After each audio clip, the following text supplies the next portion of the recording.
था that risk and return, तो return के कैलकुलेशन करने का डिफरेंट मॉडल्स हमने देखा था कि रिटर्न को एक स्टॉक में जब हम इन्वेस्टमेंट करते हैं तो किस किस तरीके से हम लोग रिटर्न को कैलकुलेट कर सकते हैं। जैसे सिंगल पीरियड रिटर्न हमने देखा था, फिर मल्टी पीरियड रिटर्न देखा था, then multiplicative relationship of return, logarithm return and so on. ठीक है, अब मैं एक इलिस्ट्रेशन में जा रही हूँ। जैसे यहाँ पे दिया है price as on 31st March, suppose it's 2020, ठीक है, ऑफ टू कंपनीज। से यहाँ दो कंपनीज दी हुई हैं। एक कंपनी है ABC limited and another company is XYZ limited. दो कंपनीज हैं। ABC लिमिटेड के प्राइसेस हैं as on 31st March 2020 was 20 and XYZ company के प्राइस हैं 10 रुपीज। ठीक है, now next is price as on, मैं बोल सकती हूँ 31/03/2021। लेट्स से मैं 21 मार्च का ले रही हूँ। ओके, तो यहाँ पे प्राइस है 15 एंड ये है 15। ओके, एंड डिविडेंड, डिविडेंड जो है फॉर द ईयर, मैं जो पूरे एक साल की बात कर रही हूँ, for the year that is 31st मार्च, 1 अप्रैल 2020 से लेकर 31st मार्च 2020, ये एक साल का जो फाइनेंशियल ईयर है उसमें डिविडेंड ABC लिमिटेड का है 1 रुपीज और XYZ का है 1 रुपीज। ठीक है, ये हमारे पास दिया हुआ है। Now we have to calculate the return. Now we let us assume R is equals to rate of return on investment, ये हमारा R को हम लोग डिनोट कर रहे हैं। Then P stands for price, normal सी बात है, P stands for price and D is equals to dividend. Dividend, D का मतलब हुआ डिविडेंड। ठीक है, नाउ अब ABC लिमिटेड का सबसे पहले the return from holding the stock of ABC limited को हम लोग कैलकुलेट करते हैं and XYZ limited for 1 year, हम दोनों को कैलकुलेट करेंगे। तो पहले मैं ले रही हूँ ABC लिमिटेड का, ABC लिमिटेड रिटर्न में ले रही हूँ। ठीक है, तो मैं यहाँ जस्ट रिटर्न ही लिख रही हूँ या मैं इसको R लिख रही हूँ। R फॉर द पीरियड मैं बोल सकती हूँ RX2 या R फॉर द पीरियड मैं R ही लिख रही हूँ। ठीक है, R इज इक्वल्स टू, तो यहाँ जब हम R लेंगे तो रिटर्न जो ले रहे हैं ABC लिमिटेड का जो रिटर्न मैं ले रही हूँ, this is equals to PX2 minus PX1। तो यहाँ पर जो मैं एक बार दिखाने के लिए समझा दे रही हूँ, जब हम एग्जाम मैंने समझते हैं तो ये तो प्राइस है, मैं इसको P ले रही हूँ, P है, P है। ठीक है, and this is equals to D, ये भी D है। बट ये जो टाइम पीरियड है, टाइम जो है इसको हम लोग लेते हैं, मैं इसको ले रही हूँ PX1 एंड इसको लेते हैं हम लोग PX2। ठीक है, प्राइस ऑफ मैंने time period 2 and price of time period 1, मतलब ऐसे अभी का डेट को X2 लेते हैं और पिछला जो था उसको हम X1 ले रहे हैं। ओके, तो अभी यहाँ पे जब मैं कैलकुलेट कर रही हूँ रिटर्न, मैं इसको सीधा भाषा में लिख रही हूँ, रिटर्न फॉर ABC लिमिटेड, तो इज इक्वल्स टू क्या होगा आपका PX2 माइनस PX1। ठीक है, डिवाइड प्लस, जस्ट मिनट इसमें ब्रैकेट देना पड़ेगा,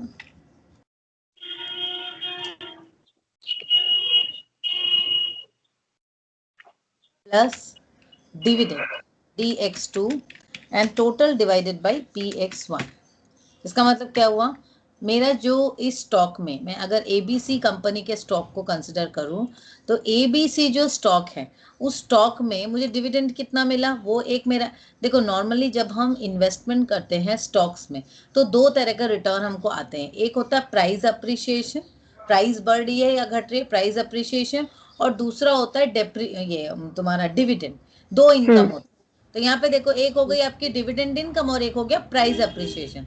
तो प्राइस तो यहाँ पे अप्रिशिएशन नहीं डेप्रिशिएशन ही हो रहा है, क्योंकि PX2 है 15 एंड माइनस 20।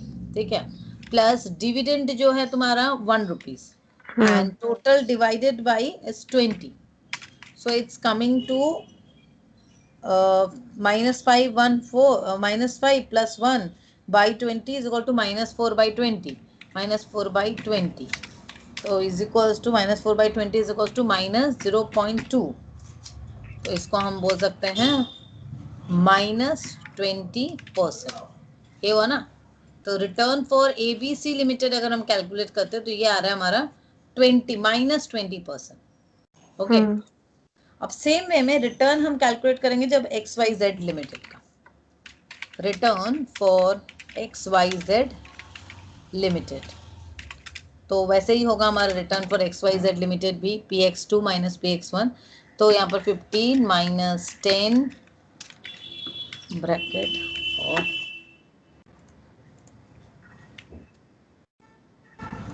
प्लस डिविडेंड तो 1 ही है डिवाइडेड बाई 10, ठीक है। तो 15 minus 10 is 5 divided by 5 plus 1 6 divided by 10 6 divided by 10, हाँ 6 divided by 10, so it is coming to 0.6, so it's equals to 60%। हमारा रिटर्न आया 60%, मतलब हमारा जो स्टॉक है ABC लिमिटेड पे हमारा रिटर्न आ रहा है 20%, ठीक है, फॉर द पीरियड 2021, और XYZ कंपनी पे हमारी रिटर्न आ रही है 60%, ठीक है। Thus, for the stocks, the return for a particular time period हमें समझ में आ गया is equals to the sum of the price change plus dividend received divided by the price। ये तो हम लोग को समझ में आ गया। तो इसका फॉर्मूला भी बिल्कुल क्लियर है कि हमारा फॉर्मूला क्या है।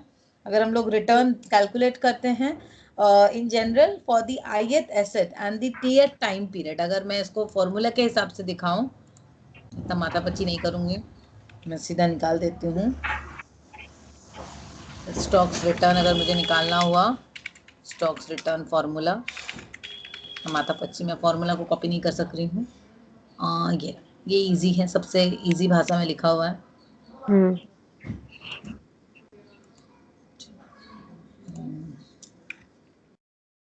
जहाँ नहीं हुआ यहाँ पे कॉपी नहीं होता,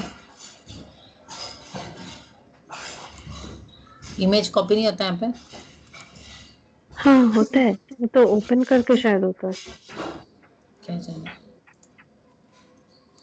कॉपी हो जाएगा तो तुम लोग को सुविधा रहेगा भेजने में।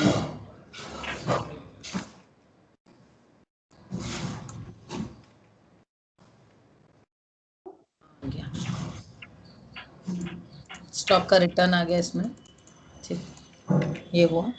अब देखो द सब्सक्रिप्शन नोट यहाँ पे बता रहा है to compute the ex post और historical return for the IH stock we use the standard formula that is whatever the return divided by n, ठीक है। तो दिस कैन बी एक्सप्रेस्ड, इसका और भी फॉर्मूला है जहाँ हम लोग लिखते हैं summation of RIT divided by 1n। देखो यहाँ पे एक दिया हुआ है, एक एग्जाम्पल है, उसको एग्जाम्पल को हम लोग कर रहे हैं। सपोज यहाँ पे दिया consider the following example of PQI, the annual returns given are in follow. जैसे ये कंपनी है ईयर और उसका एनुअल रिटर्न्स आपको दिया हुआ है इन परसेंटेज। तो अब ईयर 1 2 ईयर 1 2 3 4 5 6 7 8 9 10 ये ईयर दिया हुआ है और उसका एनुअल रिटर्न्स दिया हुआ है इन परसेंटेज। तो एनुअल रिटर्न है जो दिया हुआ है 16.98, फिर है माइनस 11.36, उसके बाद है 7.64, 21.12, माइनस 22.14, माइनस 30.01, देन 37.68, 28.27, 1.76, देन 13.93। ये हमारा दिया हुआ है, मतलब this is the data that is given.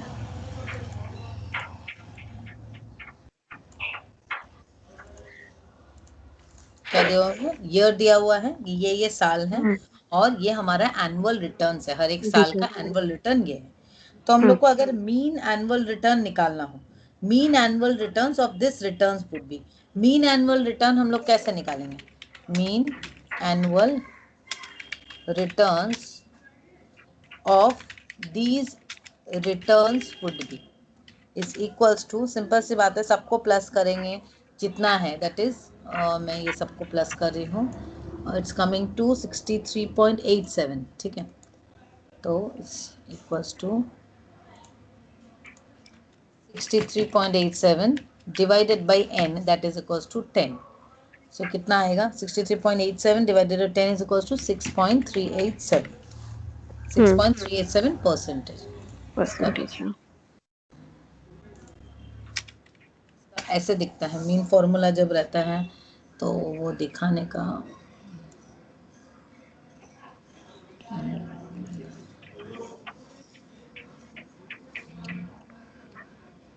खतरनाक खतरनाक दिखा रहा है। देखो नॉर्मली मीन एनुअल रिटर्न जब हम लोग को निकालना है, नॉर्मली जब हम लोग को रिटर्न निकालना है, जैसे इन जनरल देखो for bonds the holding period return is equals to the price change. Thus for stock the return for a particular in general for the ith asset and the th time period.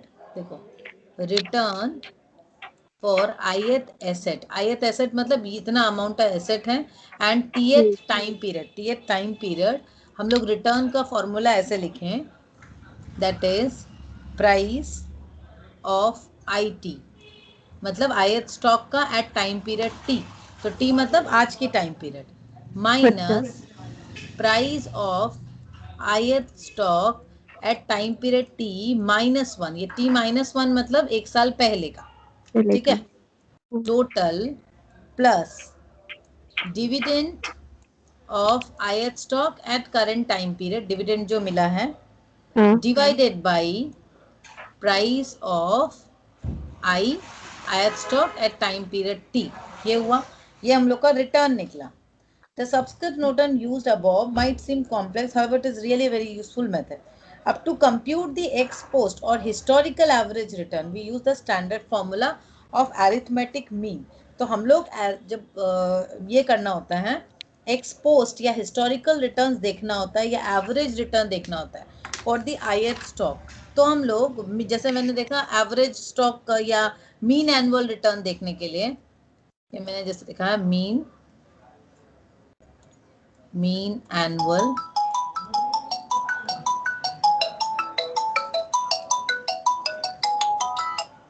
हाँ शांतनु, हाँ मैं थोड़ा ना class में हूँ, खत्म नहीं हुआ मेरा क्लास। एक काम करो, तुम्हारा क्या छुट्टी है आज?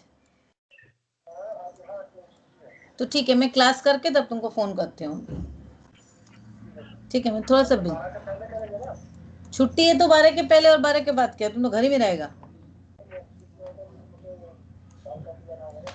बाबा। अच्छा रुको, 12 साढ़े 11 बज गया है, तो शाम को कर लो।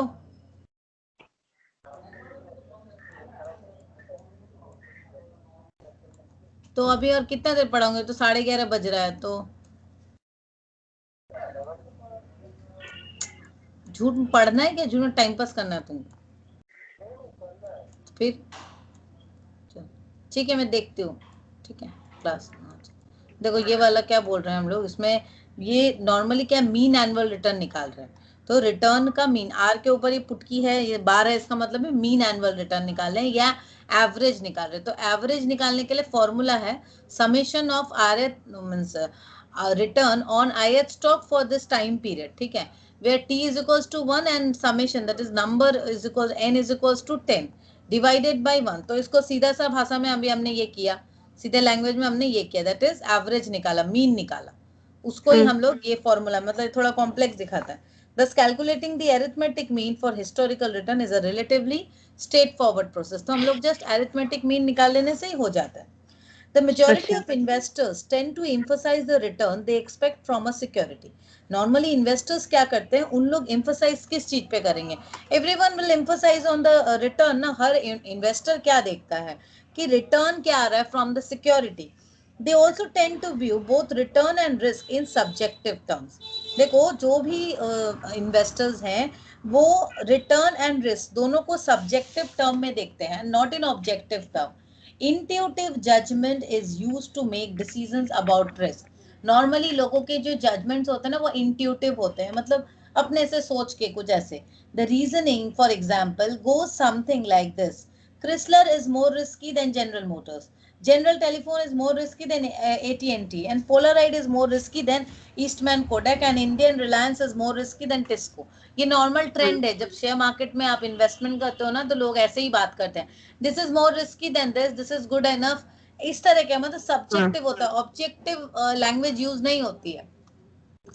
Return is also subjective and intuitive analysis, ठीक है, return also receive subjective and intuitive analysis, जो रिटर्न है हमारा वो भी सब्जेक्टिव और इंट्यूटिव एनालिसिस है. The usual statements about return is something the stock offers a dividend yield of 7% and has prospect for future price appreciation. The dividend yield, which is current price dividend into current price dividend, is mentioned specifically. So it is therefore appropriate to develop a measure of return that includes both dividend or interest and capital gains in calculation. This measure will then be applied to calculation of historic और expected future expected return. देखो हम लोग को इसीलिए एक appropriate we need, हम लोग को क्या चाहिए, to develop a measure of return that includes both dividend or interest and the capital gains in calculation. This measure will then be applied to the calculation of historic or future expected returns. The precise measure of return will make it easier to estimate and judge the magnitude of returns of various securities. The return includes dividend and capital gain. Thus, the basic equation for measuring return for a yearly period और less is, तो हम लोग normally अगर return को calculate करते हैं तो हमारा फॉर्मूला यही वाला आता है, जिसको हम लोग रिटर्न के लिए जो करते हैं P I minus P zero, मतलब पी आई मतलब अभी के टाइम पीरियड में minus P zero price at the time zero plus dividend, जो ऊपर का फॉर्मूला है सेम फॉर्मूला है, dividend divided by P zero. This is the normal, very basic equation for measuring return for a yearly period or less. तो return को calculation करने का सबसे इजी तरीका यही है. टू कैलकुलेट P0 का मतलब एक बार दोबारा price at the beginning, P zero मतलब प्राइस एट द बिगिनिंग, ठीक है. ओके. हाँ. ठीक है, उसी चीज को यहाँ पर पी जीरो बोल रहा है. हाँ. तो सबसे इजी तरीका यही है हम लोग का.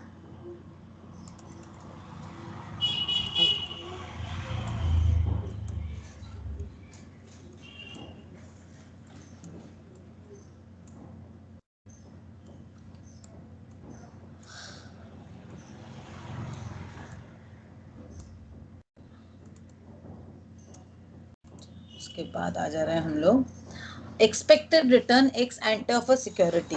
ये तो हमने रिटर्न को देख लिया, ठीक है. अब हम लोग एक्सपेक्टेड रिटर्न की बात करें. Expected return that is x एंटे of a security, हम मान रहे हैं. Frequently in security analysis we talk of expected return that rather than historical return. Historical return से ज़्यादा कुछ लेना देना नहीं है. नॉर्मली हम लोग को जो expected return है, जो हमको चाहिए, उसके बारे में हम ज़्यादा सोचते हैं ना. तो expected return ज़्यादा मतलब काम का है हमारे लिए. तो investors assessment of the return on a share of Xylem Corporation. अब देखो यहाँ पर तीन चीज़ें दी हैं. एक investors assessment दिया हुआ है, investors assessment of return on a share of a company है, that is Xylem Corporations, एक कंपनी का नाम दिया है. under three different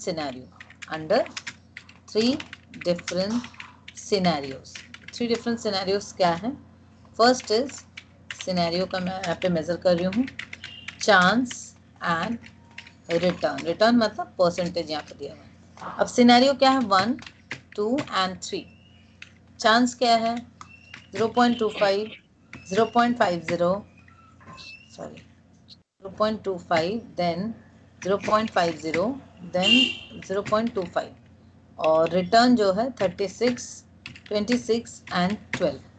इसका मतलब यहाँ पे क्या चीज़ें आपको दी गई है. एक तो सिनेरियो मतलब देयर आर 3 पॉसिबल चांसेस, और वो मतलब सिनेरियो वन में है आपके पास चांस है 0.25 का, मैंने चांस है सिर्फ 25% का, और रिटर्न कितना एक्सपेक्टेड है, दैट इज 36%. सेकेंड सिनेरियो क्या है, चांस है 0.5% का एंड रिटर्न है 26%, ठीक है. सिनेरियो 3 इज चांस है 0.25 का एंड रिटर्न परसेंटेज इज 12, ठीक है. नाउ हमको क्या करना है, how investors make an overall assessment about the return on a share based on the above anticipated returns under different scenario. अब क्या है, जो इन्वेस्टर है वो क्या करेगा, वो तो पागल हो जाएगा, वो कैसे उसको मेजर करे, वो क्या करे. So how investors will make an overall assessment कैसे करेगा? अबाउट द रिटर्न शेयर्स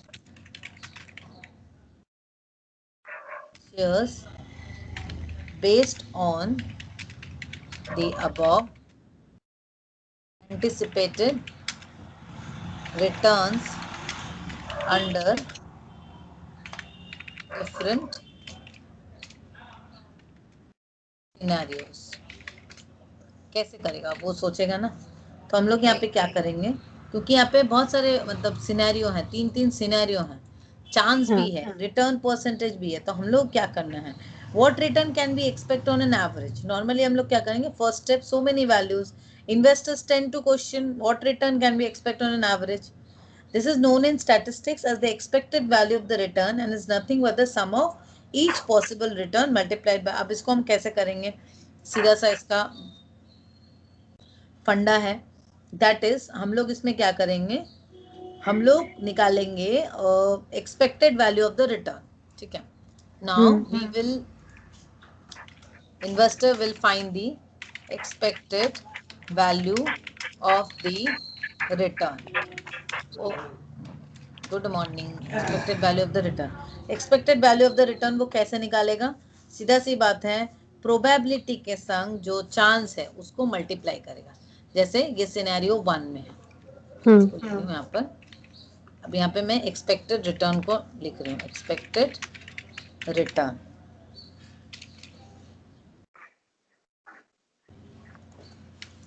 तो एक्सपेक्टेड रिटर्न जो है this multiplied by this,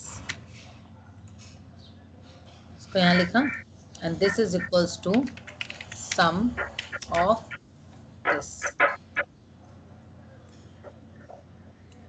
So 25%. The sum is 25%. मतलब यहाँ पर जो expected return है that is 25%. इसको statistics बोलते हैं. This is known in statistics as the expected value of the return is nothing but the sum of each possible return multiplied by the chance of its occurrence. ये statistics में basics है कि हम लोग जो expected value of the return निकालने जा रहे हैं वो just the summation of sum of each possible return multiplied by chance of its occurrence.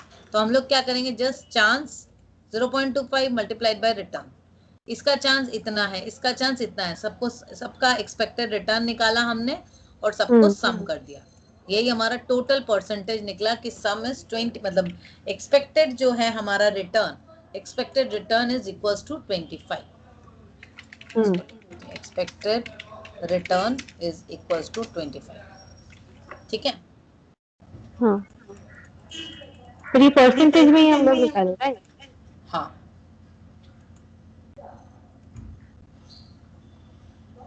ना दूसरा एग्जाम्स में जा रहे हैं. यहाँ पे हम लोग को जो जो दिया है, third number the question.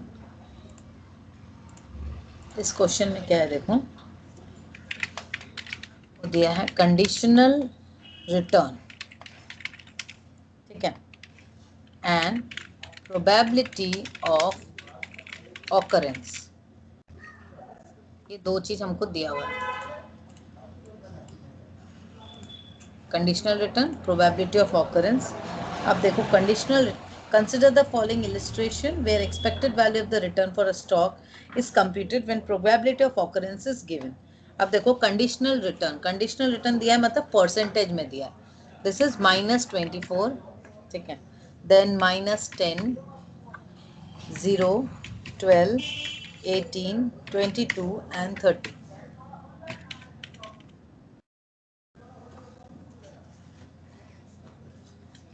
Game theory था, मार्केट में है.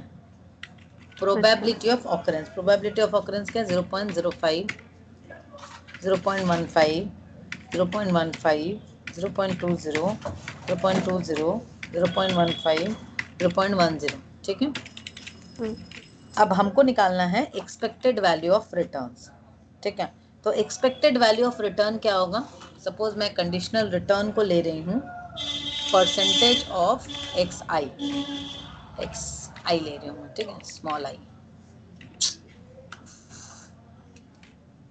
XI मतलब कंडीशनल रिटर्न, मतलब परसेंटेज में दिखा रही हूँ XI मतलब स्टॉक जो है, X स्टॉक, ठीक है, X का रिटर्न परसेंटेज में ले रही हूँ, एंड प्रोबेबिलिटी ऑफ ऑकरेंस को मैं ले रही हूँ PI, ठीक है। तो एक्सपेक्टेड रिटर्न निकालने का वैल्यू होता है just summation of scenario return and probability of occurrence. तो हम यहाँ पर लिखेंगे XI मल्टीप्लाइड बाई PI, ये हमारा कैलकुलेशन यहाँ पर होगा। So this is equals to again this multiplied by this, इस फॉर्मूला को पुट कर दिए, कर दें तो so expected value of returns क्या हुआ हमारा, expected value of returns is equals to summation, that is 9.60%, 60%। इसका फॉर्मूला हम लोग जो मैंने लिखते हैं कुछ इस तरीके से होता है, एक्सपेक्टेड वैल्यू ऑफ रिटर्न्स,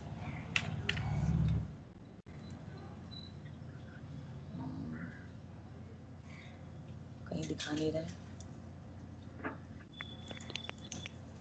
कहीं पे साधारण फॉर्मूला तो कुछ दिखाता ही नहीं है बाबा। सही में कहीं पर कुछ नहीं, हाँ ये एक्सपेक्टेड वैल्यू,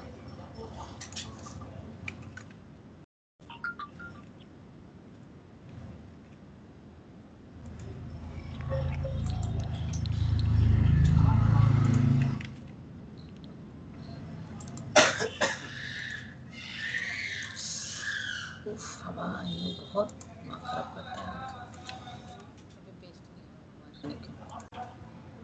देखो फॉर्मूला ऐसा दिखेगा, सीधा सा बात है, देखो summation expected return is equals to summation of RI, that is RI PRI लिख रहा है, तो हम लोग X summation of XI PI जैसे हम लोग लिख रहे थे वैसे ही होगा।